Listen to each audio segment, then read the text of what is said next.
Last episode में हमने देखा था कि काई चीजों को घर चलने के लिए कहती है, जिसके बाद अब सीन चेंज होता है और हम इस लड़की को देखते हैं जो इस फ्लेम स्वॉर्ड की पावर को पाके पूरे सिटी में बहुत ही ज्यादा तबाही मचा रही थे। लेकिन तभी मोरितो किसी को देखते हुए कहती है कि वो कौन है, जिस पर अब हम देखते हैं कि गाय भी यहाँ पे आ जाता है। तब मोरितो गाय के ऊपर भी बहुत सारे फ्लेम को बरसाने लगती है, जिसके लगते गाय की सिरी पावर फिर से एक हो जाती है और फिर से गाय का सिरी वाला हैंड भूसमा में ट्रांसफॉर्म हो जाता है। तब इधर सिसोदिया के लोग भी इस नजारे को देख रहे होते हैं और देखते हुए मिस कायका कहती है कि ये तो फ्लेम स्वॉर्ड है, जिसके बाद कायका अपने लोगों को ऑर्डर देती है कि फौरन ये चीजों को कांटेक्ट करो। तब ये दूसरी लेडी कहती है कि हम अभी इस चीजों को कांटेक्ट नहीं कर पा रहे, मगर उस प्लेस पे फ्लेम स्वॉर्ड के अलावा कोई और भी है। जिस पर अब गाय को देखते हुए मिस कायका कहती है कि ये तो वही लड़का है और अब इधर गाय इसके फ्लेम को बहुत ही आसानी से रोक लेता है। तब ये देखकर मोरितो कहती है कि आखिर तुम हो क्या, और फिर मोरितो कहती है कि कोई बात नहीं, मेरे ख्याल से तुम मिनी बॉस हो, जिसे मैं पलंग झपकते ही खत्म कर दूंगी। और इतना कहकर मोरितो गाय के ऊपर सीधे एक अटैक कर देती है, जिस पर गाय सीधे जंप करता हुआ मोरितो के पास पहुंच जाता है। मगर चूंकि मोरितो इस स्वॉर्ड के फुल पावर्स का यूज कर पा रही थे,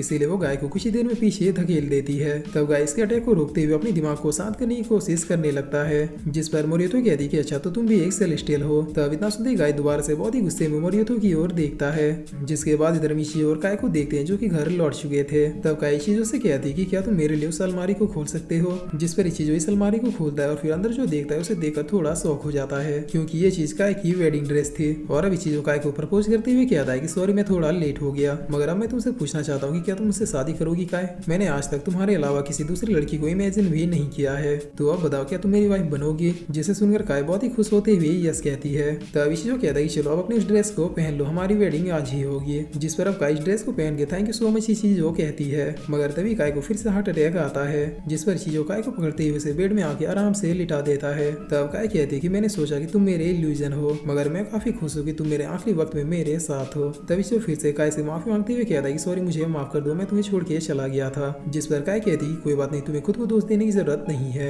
मैं जानती थी कि तुम्हारे साथ जरूर कुछ बुरा हुआ था, इसीलिए तुम वापस लौट के नहीं आए, मगर ये भी जानती थी कि तुम एक ना एक दिन लौट के वापस जरूर आओगे और ये मेरी लाइफ का अभी तक का सबसे बेस्ट मोमेंट है। और फिर काय चीजों से कहती है कि मैं तुम्हें हमेशा चाहूंगी, जिसके बाद काय अपनी आंखों को बंद कर लेती है। तब चीजों काय को किस करता हुआ फूट फूट के रोने लगता है। और अब इधर हम देखते हैं कि गाय और मोरितो आपस में फाइट कर रहे थे, जहाँ पर थोड़ी देर के फाइट के बाद मोरितो अब सीधे गाय को मारने के लिए बढ़ जाती है, जिस पर तभी यहाँ पे चीजों का चक्र आके मोरितो को रोक लेता है और फिर लगातार उसके ऊपर अटैक करता हुआ मोरितो को बहुत ही ज्यादा पीछे धकेल देता है। जिस पर अभी चीजों को देखते हुए मोरितो कहती कि वो ये तो बिग बॉस है, जो मुझे पहले से काफी भड़का हुआ लग रहा है। और इतना कहकर मोरितो अपनी पावर से यूज करते हुए यहाँ से भाग जाती है। तब ये देखकर इशिजो कहता है कि लड़की वाकई में चालाक है। जिसके बाद इशिजो गाय के पास जाके उसे अपना हाथ देते हुए कहता है कि क्या तुम सच में अपने पावर्स को कंट्रोल करने की कोशिश कर रहे थे, क्योंकि अगर इस लड़की से तुम्हारे अंदर का सीरियो फाइट कर रहा होता तो अभी तक तो इस लड़की का काम तमाम हो चुका होता। तब गाय उठते हुए कहता है कि क्या तुम्हारा मूड खराब है, क्योंकि ऐसा लग रहा है कि तुम अपनी इमोशंस को छिपा रहे हो। जिस पर इशिजो यहाँ से जाते हुए कहता है कि मैंने उसे खो दिया।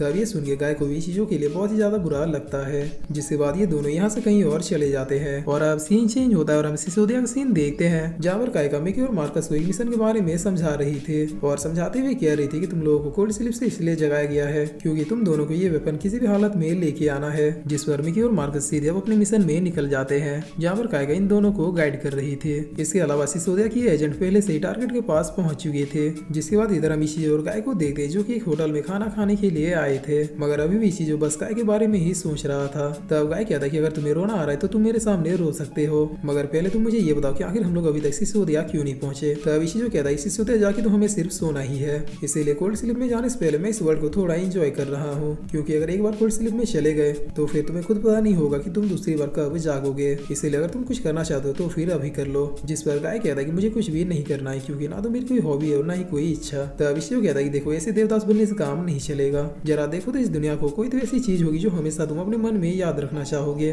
तब गाय कहता है कि आखिर चीजों को याद रखने की जरूरत ही क्या है। जिस पर इशिजो कहता है कि क्योंकि यही यादें होंगी जो हमेशा तुम्हें बताएंगे कि तुम कौन हो और किसी वजह से तुम भूस्मान नहीं बनना चाहते। जिस पर अब इधर हम देखते हैं कि मार्कस और मिकी बाथरूम के चिमनी से होते हुए उस प्लेस में जाने लगते हैं जहाँ पर उस आदमी ने अपने वेपन को छुपा के रखा था। और अब थोड़ी ही देर में ये लोग उस कमरे में पहुंच जाते हैं जहाँ पर उस आदमी ने अपने वेपन को रखने के लिए हैवी लॉकर बनाया हुआ था। तब इस लॉकर के गेट की खोलते ये लोग देखते हैं कि अंदर एक दूसरा गेट है, जिस पर मिकी अब इस एजेंट को फोन लगाता है जो कि उसकी गर्लफ्रेंड भी होती है। और अब मिकी कहता है कि मीना क्या तुम्हें इस दूसरे दरवाजे के पासवर्ड के बारे में पता है। तब मीना कहती है कि नहीं, लेकिन मैं शायद इसके कमरे में ढूंढ सकती हूँ। जिस पर मार्कस अब जैसे इस तिजोरी को गौर से देखता है तो ऑटोमेटिक उसका आइलेंस कैप्चर हो जाता है, जिसकी वजह से इस लॉकर का सिस्टम इरोर हो जाता है। और फिर चारों तरफ यहाँ पे सायरन बजने के अलावा एक जहरीला गैस भी निकलने लगता लगता है। तब ये देखकर मिकी कहता है कि मीना हमें जल्दी से हेल्प की जरूरत है, जिस पर अब मार्कस अपने अजूदा स्वॉर्ड से इस लॉकर को काटने की कोशिश करने लगता है, लेकिन इससे भी बात नहीं बनता है। तब अब इधर मीना भी उस आदमी के कमरे में पासवर्ड को ढूंढने लगती है, लेकिन तभी ये आदमी यहाँ पे आ जाता है, जिसे देखकर मीना कहती है कि मैं तो बस आपके मेडिसिन को चेक कर रही थी। तब ये आदमी कहता है कि मेरे ख्याल से तूने चेक कर लिया होगा, जिस पर मीना यस कहते हुए यहाँ से जाने लगती है। मगर तभी ये आदमी मीना के हाथ को पकड़ते हुए कहता है कि क्या मैं तुम्हें फूल लग रहा हूँ, जिस पर मीना इसकी आंखों को देखते हुए कहती है कि इसका मतलब वेपन तुम्हारे पास है। तब ये सुन के मिकी कहता है कि सिट वो आदमी हमसे ज्यादा चालाक निकला, वेपन दरअसल लॉकर में नहीं बल्कि उसके ही पास है। और अब ये आदमी इस वेपन को निकालते हुए बहुत ही अजीब तरीके से मीना को मारने के लिए बढ़ने लगता है, जिस पर तभी मिकी यहाँ पे अपने ठंडा स्वॉर्ड के साथ एंट्री मारता है और मारते हुए कहता है कि मीना क्या तुम ठीक हो, जिस पर ये आदमी अब मीना को मारने के लिए अपने वेपन को उठा लेता है। तब ये देखकर मिकी मार्कस से कहता है कि चलो रेडी हो जाओ, जिसके बाद ये दोनों सीधे इस आदमी के ऊपर कूद पड़ते हैं, जहाँ पर मिकी मीना को तो बचा लेता है, लेकिन इसकी वजह से इस आदमी का अटैक मिकी को लग जाता है। तब मिकी कहता है कि मार्कस अब तुम्हारी बारी है, जिस पर मार्कस अब पीछे से इस आदमी का भेजा उड़ा देता है, जिसकी वजह से ये आदमी यहीं पे खत्म हो जाता है। तब मीना कहती है कि मिकी तुम्हें जल्दी से सिसोदिया चलना होगा, जिस पर तभी ये वेपन कहता है कि चूंकि तुमने मेरे होस्ट को मार दिया इसीलिए अब मैं तुम्हारे अंदर ही रहूंगा। और इतना कह के ये वेपन मिकी के अंदर समा जाता है, जिसके बाद अब ये लोग उस प्लेस से निकल के एक सुनसान प्लेस में आ जाते हैं, जहाँ पर अब मिकी बताता है कि मेरी इंजरी हील हो चुकी है,